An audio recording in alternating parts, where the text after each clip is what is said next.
Hello, and welcome Hi. to the Score Speaker Series. I'm so excited to have my friend Mel Senecal here. How are you doing? Good. How are you?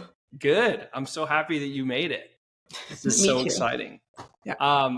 You want to give like a quick little intro just about you and sort of tell us about your time that you're now the executive producer at Ogilvy, which is one of the most staple big ad agencies in the world. So it's pretty Yeah. amazing.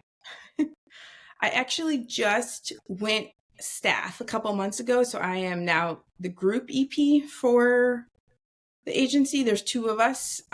So it's I was freelance there for like 2 years and I just became this role staff. So it's a lot more accounts than I was on before. And it's a Yes. lot more work. And a little bit more like staffing and scheduling than when I was freelance, obviously, because before it was just like one account that I was on all the time. So what does the group mean in the title? It's Multiple basically accounts? like there's a group of producers that over on accounts that I oversee. So then they like report into me. So it's a bigger group of people. Yeah. So leadership and managing. Yeah. Got it. And how did you even start in the ad agency world? Like how did you become an executive producer? Um, I And was, we can go back. We it's were okay. just talking pre-camera recording about how she was actually like dressing up as Daffy Duck at a theme park. So like we know that the work ethic runs really deep when you were young too, which I Yeah. appreciate. Um, That's funny that you mentioned that. That was not my first job, and that's not where I learned my fabulous work ethic, which I will say I do have. But I delivered newspapers and I started at like 7, and my grandmother was very like work ethic, very specific way to do things. And she was really into the idea that you had to put everyone's newspaper in between their screen door and their front door. Like you couldn't just like throw it on the lawn, so you'd have to like walk up. And I was little, I was thought that was the stupidest thing ever, and I was like, why do I have to get out of the call like in the cold at 5 o'clock in the morning and put this newspaper in between their door? But it's actually kind of like my motto for like if I'm going to do something, like I'm going to do it the best way possible, which is like it's amazing in the dead of winter to like open your front door and not have to go outside and your paper just to like fall into your house. um so yes, that's probably the origin story of I work like that. ethic. But I It's like a started little bit extra work, but it makes such a huge difference and huge impact. difference, which I think that's the difference between like a great producer and a not great producer, right? It's like that extra bit of work to find the right partner or remind everyone what we were trying to do, which is another huge part of it. To stay on task and make sure that like not all these opinions are taking you farther away from the idea that you originally started with. Um, but I started in advertising as a duplications coordinator, which I don't even think exists anymore, which was like the girl or people or team of people who made DVDs and digitapes and links for meetings. Because when I started, links weren't like the biggest thing ever. Like it was more about making DVDs and like bringing them to meetings, and like that's how people would review cuts and director's reels, and like all that stuff was on like physical things that had to be brought somewhere. Did it still feel really urgent? Like, was the Yeah, pace crazy? yeah, it was worse because people wouldn't, figure out what they wanted on that. And a link you can make in like 3 seconds, but a DVD, like you actually have to like burn it. Like people are waiting around, standing by you, and you have to like label it, and it's a whole thing. Yeah. Yeah, that sounds like a slower process for sure. And watching digitapes over and over again. Like we still have to QC stuff these days, but like literally like physically sitting at a deck and like putting in digitapes and watching the same 30-second spot like 67 times, and then individually packaging it and bringing it to FedEx to get to the networks, which was like my silly job, my first So, job. was that a stepping stone to lead you to becoming a producer at McCann and M United, where we first met? It was, but I started at like an editorial. So I started an edit that was like an edit job, and then I went to another edit job, and then I went to another an animation job, and then I left that and went to McCann. Yeah. And then I was at McCann for 10 years. Then I left to go work at Mojo Supermarket, and then I left and went freelance, and now I'm staff at Ogilvy again. Not again, but staff again. Staff again. Mm-hmm. And you've worked on, just to brag for you a little bit, I mean, you've worked on some major Super Bowl campaigns to worldwide Microsoft campaigns. I mean, you've touched some incredible accounts. Can you just highlight a few of the clients that you've worked with? Sure. Verizon, L'Oreal, Microsoft. Those are the three big ones, I guess. Match.com. I mean, those are like Fortune 10 probably brands. So I would say they're big. What's changed and evolved the most, other than digitization, which we talked about a little bit, but like what's changed and evolved the most from an actual producing standpoint since you started? I mean, besides the digital, it's just faster, which I guess is connected to the digital, like it's all connected, but the timelines are much faster. The budgets are getting smaller, but mostly it's just like how quickly can you get this done? It seems to be like the overarching question from like the majority of the meetings I have is like, how fast can we do something? Which kind of sucks, and it's kind of great because sometimes it's awesome to do something really quick and like get it out the door and like see the world's reaction to it. And other times, like some ideas aren't better when they go fast. Right. So speed is going faster, budgets are going down, mm-hmm. but quality expectations are exactly where they've always been. Yeah. There used to be a saying that you're only allowed to pick two of those things. Yeah, it's the triangle thing, right? Yeah. It's like, yeah. It's hard to do all three, although we try with music too. What does a typical project look like? And maybe you could just walk us through like a beginning and end of a process.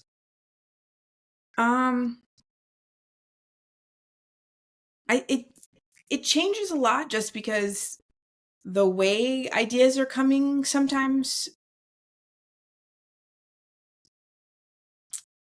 It's interesting because with the time constraint situation that we keep putting ourselves in, the way that the way we're approaching stuff changes a little bit.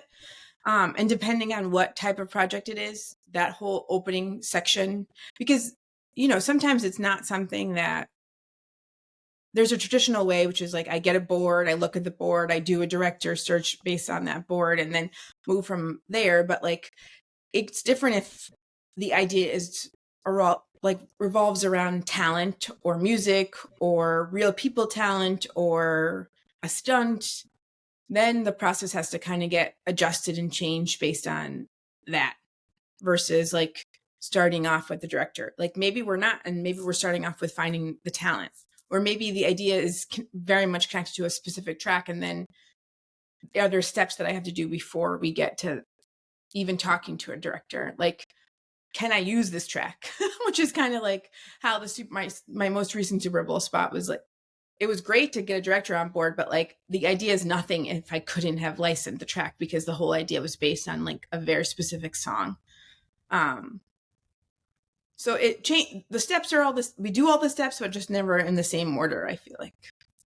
And are you dealing with like one project at a time, or is it like this one's starting off and this one's finishing and this one's doing that? Like, is it pretty typical to be kind of multitasking with multiple projects at the same time?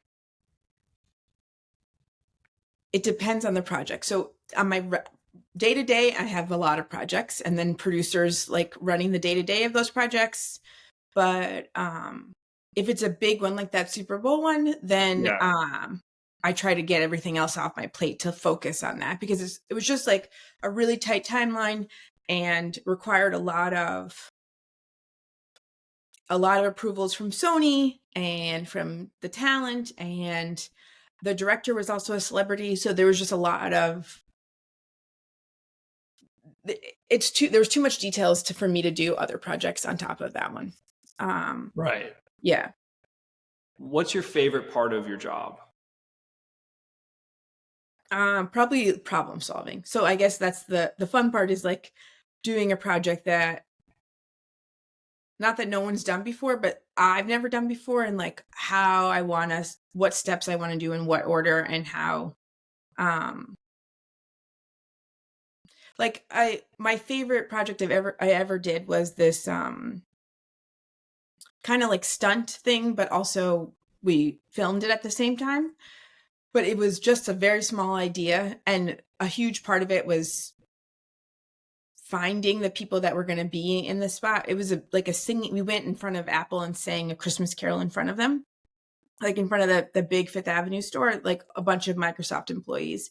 But like it was just an idea on a piece of paper, and we had to find the Microsoft employees, and we got to make that whole process. Like we were like, I was like, let's make a music competition, and we can like send it to all the stores, and they can like self tape and send it in. And it was the cutest thing ever, because like everyone's in like storage rooms at Microsoft stores, like singing, and then sending in audition tapes and like going through the audition tapes, and then we paired those store employees with like an actual kids choir, and that was in New York, like the Harlem Kids Choir, and then some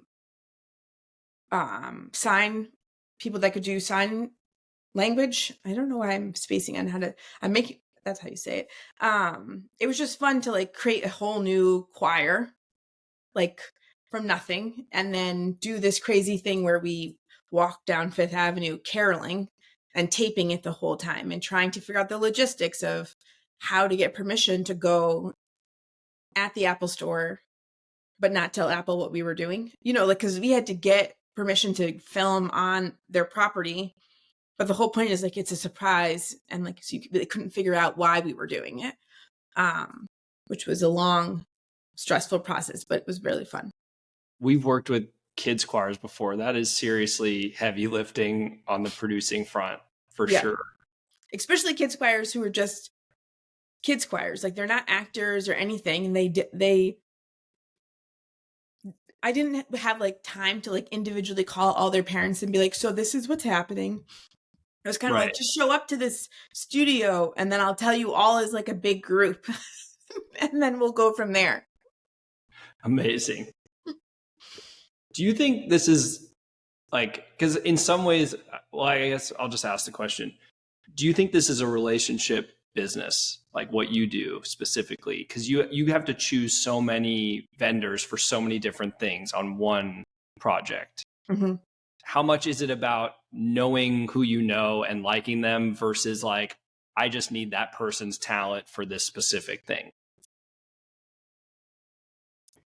Honestly, it's both, because the time thing keeps going back to time, but the time thing is a huge factor, just because if I have a relationship with this person and I know they can do this, then it becomes a much quicker secondhand thing where like, I know this vendor can like achieve what we're trying to get, and I also know them. So it's going to be a much quicker process entirely.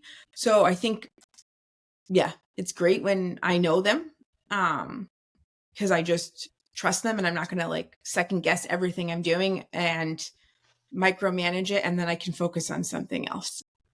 So the level of trust, like, not only helps you know that it's going to get delivered, but also if there's like problem solving or troubleshooting, you have a direct dial in to navigate that. But also knowing what each vendor's capability are and what their strengths are, like those strengths need to align with what this project is, and having that shorthand is a huge help. So just for those that are just on the music side joining us, like what other vendors would you be working with on any given project? Like it ranges for sure, but you mentioned editorial, you were at editorial, that would be one. Directors. So production companies, casting agents, regular agents, editorial, finishing, which is like the VFX part of it or graphics part of it. And also, I don't know if they're not a vendor, but my account team, my creative team, and the entire like business affairs team to get all this stuff done. So you're just like a middleman from concepting all the way to trafficking, which I think is also why I switched out of post, is because I really didn't want to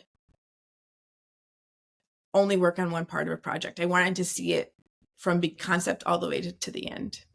Yeah, I just want to highlight how music is just such a small piece of this pie. I mean, it's a really important one. Like you said, sometimes it might be leading the entire campaign, sometimes it's not. So I always say, like, timing is everything with us, because when you don't need us, it's really not going to be relevant if you're at the point where you're just, starting the process and it's not music driven yet. Maybe we're going to come in later. Sometimes actually in the edit room once that original song doesn't work or something like that. Yeah. Just generally, like, what's been trending amongst the ads you've been working on?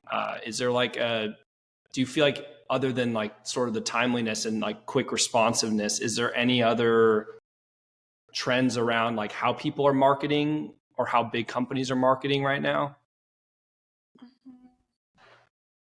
Is it more real people based versus like influencers or actors or celebrity? Or I feel like it's more common to have some influencer component, not necessarily like the meat of the campaign, but like there seems to be like that's always an element of it.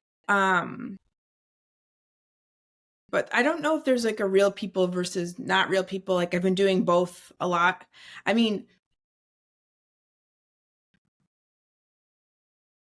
I feel like the biggest trend is just like making sure that the messaging is right and going back and rebriefing and re-chatting about like what we're trying to achieve and making sure that that alignment is super locked before we start production.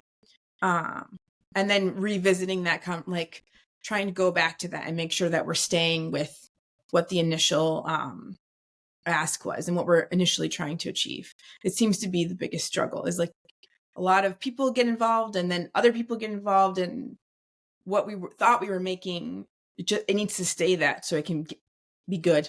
Because when we change it midway, it stops. It hurts it being good in the end. One observation I've had is since like 2010, broadcast was really the king of media for so long. And I feel like it still is right now, but it's pretty clear that like, if you want the most targeted eyeballs on this campaign, you're actually going to go and do paid media across different social channels that can really get nitty gritty into who's watching versus like throwing it up on, yes, there's target demographics that's going to watch like American Idol, but it's like different. Yeah.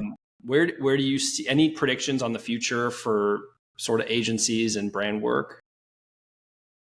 I mean, that trend has been happening, the target social, like all of that's always been happening, but it doesn't, I guess the reason why it doesn't become such a thing to me is because the content, I still have to make film. Like I still have to make videos for all of those things. So like where they're going to live is important for the creative, but like the process that we're going through for it isn't really adjusting or changing.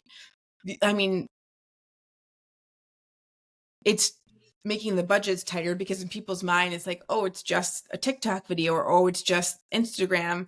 So then in people's mind the budget gets smaller even though it's still a video, and it can be a smaller, more leaner process if that's what you want to do, but we all have to kind of align on the leaner process, which I'd love to be able to get into a space where we had just a stage and a bunch of like content creators that we could utilize for that. So that we could make like stuff that's really perfect for that platform. But yeah, it goes in ebbs and flows where like people want to make stuff super specific for the platform and then it goes away again. Yeah. Every single time we post that we're doing a new speaker series, that we ask people to give us any questions that they're looking for.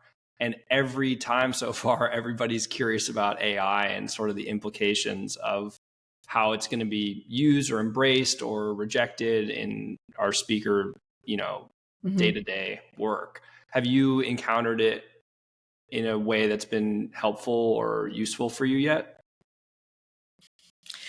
I am terrified of this. So I feel like my future career is not going to be a producer. It's going to be like a woman who sits at her desk and like watches AI generated commercials and spots and content and sees where like copyright infringement have shown up.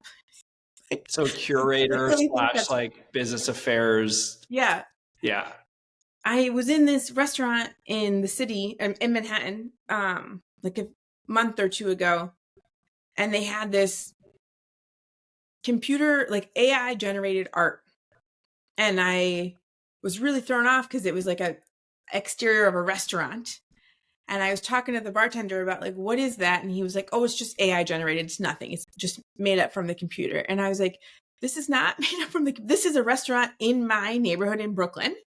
The exterior of this is exactly the same. Like the booths are in it, the light fixtures in this. This is not an AI generated image. This is just an image that AI found on the internet and like made tiny adjustments to.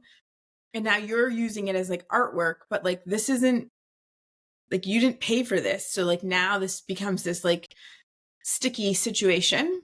I've been seeing like a few things like people making like boardmatics from AI, and I saw a really cool Girls Who Code, I'm not Girls Who Code, Girls Ink spot that was all AI generated.